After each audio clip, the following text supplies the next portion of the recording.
আমাদের যেটা মনে রাখতে হবে সেটা হচ্ছে দ্বন্দ্ব সমাসে ব্যাস বাক্য হয় ও এবং আর এই তিনটা দিয়ে।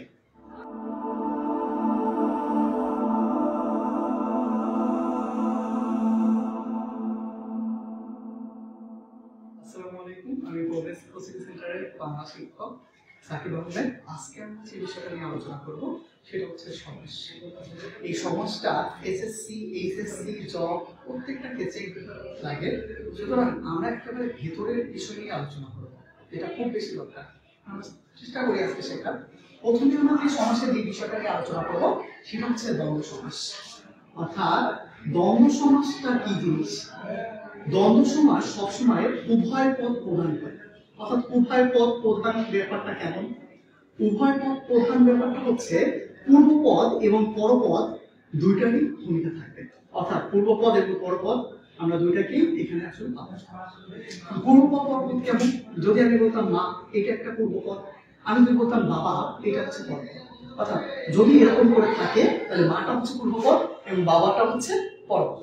অর্থাৎ এই দুইটাই আলাদা আলাদা অর্থপূর্ণ থাকে বলেই এইটাকে আমরা বলি দ্বন্দ্ব সমাস। এখন আসি দ্বন্দ্ব সমাসের আমরা একেবারে প্রথম থেকে আসলে শ্রেণী বিভাগগুলো দেখার চেষ্টা করবো, যেগুলো আসলে পরীক্ষার সময় প্রচুর পরিমাণে আসে। আচ্ছা, প্রথম আমরা যেটা আসলে করবো সেটার নাম হচ্ছে বিপরীত জাতীয় কোন শব্দ বোঝালেই ওটা আসলে দ্বন্দ্ব সমাস। অর্থাৎ বিপরীত জাতীয় শব্দ আমরা এটাকে কি বলি? বিপরীতার্থক। আচ্ছা, বিপরীত জাতীয় শব্দ কেমন? যদি আমি বলতাম দিন, এই দিনের বিপরীত শব্দ কি? অবশ্যই রাত। আমি যদি বলতাম সকাল, তাহলে এইটার বিপরীত শব্দ কি? অবশ্যই বিকাল। আমি যদি বলতাম আয়, এইটার বিপরীত শব্দ কি? ব্যয়। অর্থাৎ এই যে আমরা যে শব্দগুলো পাচ্ছি এগুলো হচ্ছে বিপরীত শব্দ। আমাদের যেটা মনে রাখতে হবে সেটা হচ্ছে দ্বন্দ্ব সমাসে ব্যাস বাক্য হয় ও এবং আর এই তিনটা দিয়ে। তবে অবশ্যই যে জিনিসটাতে আমরা খুব সহজে মনে রাখতে পারি সেটা হচ্ছে ও দিয়ে ব্যাস বাক্য যুক্ত হইলেই ওটা আসলে দ্বন্দ্ব সমাস হয়। কারণ আমাদের পরীক্ষার সময় যেভাবে আসে তাতে আমাদের অনেক সময় নির্ণয় করতে হয় যে এই আয় ব্যয় এটা আসলে দ্বন্দ্ব সমাস বা কোন সমাস। সুতরাং আমরা যেন দেখেই চিনতে পারি সেই জন্য এই কথাটা বলা যে বিপরীত জাতীয় শব্দ বোঝাইলেই ওটা দ্বন্দ্ব সমাস হবে। তাহলে আমরা এটা ব্যাস বাক্য নির্ণয় করি। অর্থাৎ দিন এবং রাত, যেহেতু আমরা দেখতেছি দিনের বিপরীত শব্দ হচ্ছে রাত, সুতরাং এটা ব্যাস বাক্য কি হবে? দিন ও রাত। আমরা তো বলি সকাল বিকাল, তাহলে এটার ব্যাস বাক্য কি হবে? সকাল ও বিকাল। অর্থাৎ এইটা হচ্ছে একটা কোন শব্দ, এটা থেকে আমরা কি নির্ণয় করলাম? ব্যাস বাক্য। এবং এইটা আমরা কোন সমাস নির্ণয় করব? এটা হচ্ছে দ্বন্দ্ব সমাস। অর্থাৎ আমরা যদি দ্বন্দ্ব সমাস বুঝতে পারি তাহলে হবে। তবে বেশিরভাগ সময় অনেক সময় এটা মনে রাখতে হয় যে এটা কোন দ্বন্দ্ব, সুতরাং আমরা আগের থেকেই এটা বলে দিছি যদি বিপরীত যদি আইডিয়া বোঝায় তাহলে ওটা বিপরীতার্থক দ্বন্দ্ব বা বিপরীত জাতীয় শব্দের দ্বন্দ্ব। আচ্ছা, 2 নম্বর অর্থাৎ আমরা যদি বলতাম আয় হয়, আয় ও। আচ্ছা, 2 নম্বর যে বিষয়টা আমরা মনে রাখবো সেটা হচ্ছে দুইটা সংখ্যা বোঝাইলে দ্বন্দ্ব সমাস হবে।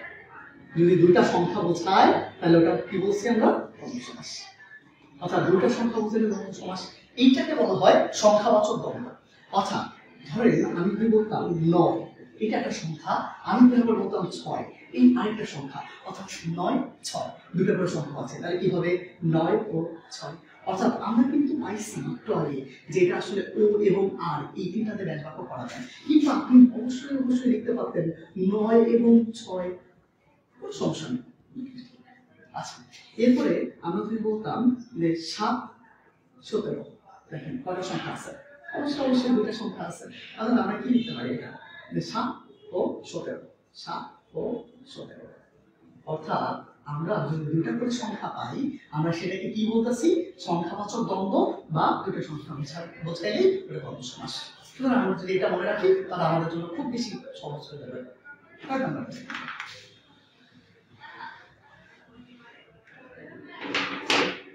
আমরা যদি বলি 3 নম্বর, 3 নম্বরটা কি? 3 নম্বরটা হচ্ছে যদি আত্মীয়তা, রক্ত, আত্মীয়তা বা রক্তের সম্পর্ক বোঝায় ওটাও দ্বন্দ্ব সমাস হয়। এইটাকে আমরা মূলত বলি মিলনার্থক দ্বন্দ্ব।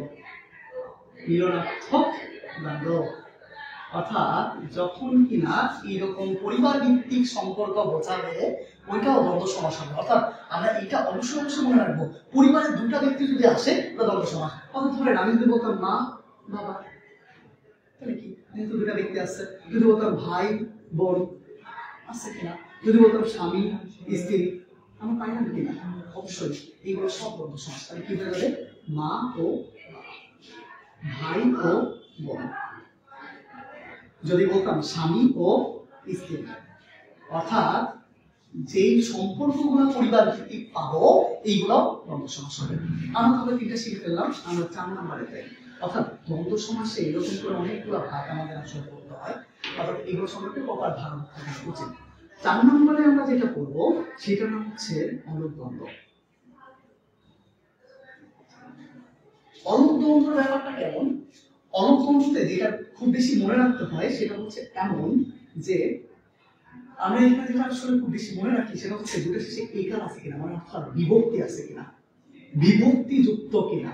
অর্থাৎ যদি বিভক্তি যুক্ত হয় তাহলে ওটা অবশ্যই অবশ্যই অলক দ্বন্দ্ব হবে। দুটার সাথে বিভক্তি থাকতে হবে।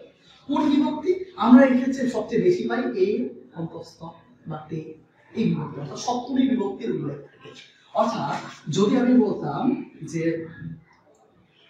তেলে বেগুনে, কি বললাম? তেলে বেগুনে, হাতে কলমে, অর্থাৎ যখন কিনা আমরা পাচ্ছি এই ধরনের। কিন্তু একটা জিনিস খুব বেশি এখানে আসলে মনে রাখতে হয় সেটা হচ্ছে এই জায়গায় যে তেলে এবং বেগুনে, এখান থেকে যদি আমি একার বাদ দিয়ে দিই তারপর অর্থপূর্ণ হচ্ছে। অর্থাৎ আমি যদি বলি তেল বেগুন, আমি অবশ্যই অর্থপূর্ণ পাচ্ছি, অর্থাৎ এগুলোর অর্থপূর্ণতা আছে। যখন এরকম অর্থপূর্ণতা বোঝাবে অবশ্যই অবশ্যই ওইখানে আমরা ওইটাকে আমরা অলক দ্বন্দ্ব হিসেবে নিতে পারবো। কেন? কারণ এখানে এটা যুক্ত করলে ওইটার অর্থের কোনো পরিবর্তন করতেছে না, অর্থাৎ তেলে ও বেগুনে। আচ্ছা, আমরা তারপরে বলতে পারি হাতে ও কলমে। এখন চিন্তা করেন এখানে আমরা একটা ভিন্ন জিনিস দেখতে পারি যে এই জায়গায় যে কথাটা বললাম যে তেলে বেগুনে, এটার এটা বাদ দিলেও অর্থপূর্ণ হয়। কিন্তু আপনি যদি লেখেন যে ছেলে মেয়ে, এটা আদৌ হবে কিনা? ছেলে মেয়ে, দেখেন এখান থেকে এটা যদি আমি বাদ দিয়ে দিই বা এখান থেকে এটা বাদ দিয়ে দিই তাহলে কিন্তু অর্থপূর্ণ হচ্ছে না। তাহলে এটা অবশ্যই অবশ্যই অলক দ্বন্দ্ব হবে না। এটা তখন কোন দ্বন্দ্বে চলে যায়? এটা বিপরীতার্থক দ্বন্দ্বে যায়। ছেলে বিপরীত শব্দ হচ্ছে মেয়ে। অর্থাৎ এইবার আসেন আমরা এরপরে 5 নম্বরে যাই। 5 নম্বরে এটা আসলে কি হতে পারে? অর্থাৎ আমরা 5 নম্বরে দেখতেছি অ্যাক্সিস দ্বন্দ্ব বলে একটা দ্বন্দ্ব আছে। অর্থাৎ এই দ্বন্দ্বটা কেমন? অ্যাক্সিস দ্বন্দ্ব বলতে আমরা সেটাকেই বুঝি যেটার শেষ পদ প্রাধান্য পায়, যেটা শেষ পদ প্রাধান্য পাবে। যেমন আমি যদি বলি আমরা, আমরা, তাহলে এটা কি হবে? এটা হবে সে, তুমি ও আমি। কেন আমি সে, তুমি ও আমি লিখলাম? এই আমি থেকে আমরা উৎপত্তি বলে আমিটা শেষে হবে। অর্থাৎ অ্যাক্সিস দ্বন্দ্বের শর্ত অনুযায়ী আমিটা সবসময় শেষে, অর্থাৎ কি যেটা থেকে উৎপত্তি হবে, যেটা বহুবচন রূপ বসবে সেটা শেষে বসাতে হবে। কিংবা আমি যদি বলতাম তোমরা, তাহলে হবে সে ও তুমি। কিংবা যদি বলতাম দম্পতি, এইটা দেখেন পতি, অর্থাৎ এই পতিটা যাবে শেষে। জায়গা, এই জায়া অর্থ হচ্ছে স্ত্রী, এই জায়গা আসবে আগে, তাহলে জায়া ও পতি। তার মানে আমরা কিন্তু অলরেডি মাস্টার সমাস করে ফেলেছি। এরপরে আগাই আমরা 6 নম্বরে যেটা দেখবো সেটা হচ্ছে সমর্থক জাতীয় শব্দ বোঝাইলে দ্বন্দ্ব সমাস হবে। সমর্থক জাতীয় শব্দ, অর্থাৎ সমর্থক জাতীয় শব্দগুলা কেমন? ধরেন আমি যদি বলতাম যে হাট, হাটের সমর্থক শব্দ কি? অবশ্যই অবশ্যই বাজার। অর্থাৎ এটা কি হবে? হাট ও বাজার। অর্থাৎ আমরা কিন্তু সবগুলাই ওদে করলাম, আপনি চাইলে এবং এগুলো ব্যবহার করতে পারেন এবং ওগুলো থাকলেও দ্বন্দ্ব সমাস হবে। আমার মূলত দেখতে হবে যে এই যে প্রথম যে পূর্বপদ এবং পরপদ, এই দুটো আলাদা আলাদা অর্থ আছে না, আলাদা আলাদা অর্থ প্রকাশ করছে কিনা। ঠিক আছে, এবার দেখেন আমি যদি বলতাম যে সৈন্য, সামন্ত, দেখেন এইটাও একটা দ্বন্দ্ব সমাস। অর্থাৎ সৈন্য এবং সামন্ত এটাও সমর্থক জাতীয় শব্দ হিসেবে পাবে। অর্থাৎ সৈন্যের সমর্থক শব্দ হচ্ছে সামন্ত, তাহলে এটাও কি হয়ে যাবে? সৈন্য ও সামন্ত। অর্থাৎ এইটাও আমাদের দ্বন্দ্ব সমাস। অর্থাৎ আমরা সমর্থক জাতীয় শব্দেরও পাইলাম। এইবার আমরা যে সমস্যা শিখবো সেটার নাম হচ্ছে বহুপদী দ্বন্দ্ব সমাস। অর্থাৎ আমরা 7 নম্বরে যেটা শিখতেছি সেটার নাম হচ্ছে বহুপদী দ্বন্দ্ব সমাস। বহুপদী দ্বন্দ্ব সমাস বলতে আমরা কি বলছি? আমরা এতক্ষণ ধরে যতগুলো পদ দেখলাম সেগুলোতে সবগুলোতে আমরা দুইটা করে পদ পাইছি। যখন দুইয়ের অধিক পদ হবে তখন আমরা বহুপদী দ্বন্দ্ব। যেমন আমি যদি বলি বেলা, অবেলা ও কাল, অর্থাৎ কালবেলা। দেখেন আমরা যখন বলতেছি যে দুইয়ের অধিক পদ, কেমন বেলা একটা পদ, অবেলা একটা পদ, কালবেলা একটা পদ, তাহলে আমরা কয়টা পদ পাইলাম? 3টা। যখন 3 বা 5টা পদ হোক, 10টা পদ হোক, ঠিক শেষেরটা আগে আমরা একটা ও বসাই দিলেই হয়ে যাবে। অর্থাৎ বেলা, অবেলা ও কালবেলা। অর্থাৎ আমরা যেটা মনে রাখবো সেটা হচ্ছে একাধিক পদ বোঝাইলেই ওইটা মূলত আমাদের বহুপদী দ্বন্দ্ব। আচ্ছা, শেষ যে বিষয়টা আমরা এখান থেকে আসলে দেখব সেটা হচ্ছে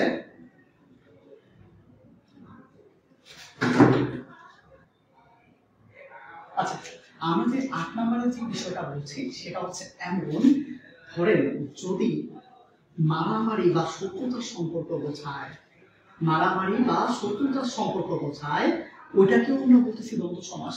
অর্থাৎ এইটাকে বলা হয় বিরোধাত্মক দ্বন্দ্ব।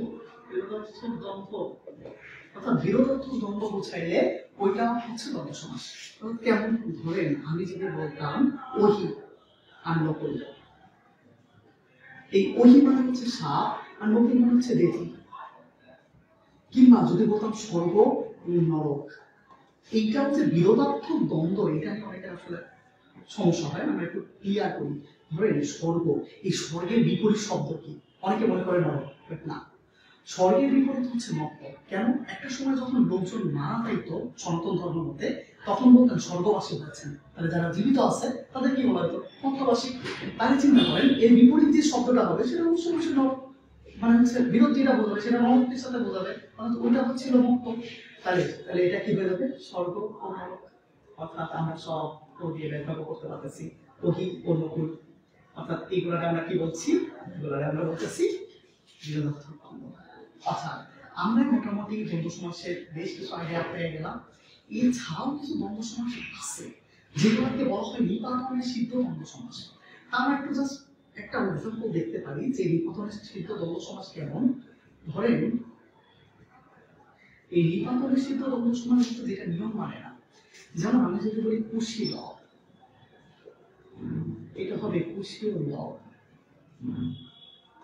অর্থাৎ লবকুশের যে ব্যাপারটা সেটা এখানে বোঝায়। অর্থাৎ আমরা দেখতে পাইছি যে এই হচ্ছে আমাদের দ্বন্দ্ব সমাসের আলোচনা। অর্থাৎ দ্বন্দ্ব সমাস নিয়ে যদি আপনি এগুলো আসলে দেখেন পুরোপুরি ক্লিয়ার হয়ে যাবেন। এরপরে আমরা দ্বিগু এবং সংখ্যাবাচক সমাস নিয়ে পরে ক্লাস আলোচনা করবো। ধন্যবাদ।